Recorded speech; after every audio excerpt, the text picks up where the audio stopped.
حدثنا عبد الله بن يوسف قال أخبرنا مالك عن هشام بن عروة عن أبيه عن عائشة أم المؤمنين أنها قالت: صلى رسول الله صلى الله عليه وسلم في بيته وهو شاك، فصلى جالسا وصلى وراءه قوم قياما، فأشار إليهم أن اجلسوا، فلما انصرف قال: إنما جعل الإمام ليؤتم به، فإذا ركع فاركعوا، وإذا رفع فارفعوا، وإذا صلى جالسا فصلوا جلوسا۔ हुश्शाम बिन उर्वा ने अपने बाप उर्वा से ख़बर दी, उन्होंने उम्मुल मोमिनीन हज़रत आयशा रज़ियल्लाहु ताला अन्हा से कि आपने बतलाया कि रसूल करीम सल्लल्लाहु अलैहि वसल्लम ने एक मरतबा बीमारी की हालत में मेरे ही घर में नमाज़ पढ़ी।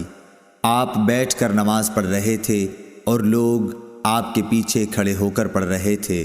आपने उनको बैठने का इशारा किया और नमाज से फारिग होने के बाद फरमाया कि इमाम इसलिए है कि उसकी पैरवी की जाए, इसलिए जब वो रुकू में जाए तो तुम भी रुकू में जाओ, और जब वो सर उठाए तो तुम भी सर उठाओ, और जब वो समिअ अल्लाहु लिमन हमिदा कहे तो तुम रब्बना वलकल हम्द कहो, और जब वो बैठकर नमाज पढ़े तो तुम भी बैठकर नमाज पढ़ो। सही बुखारी हदीस नंबर 688।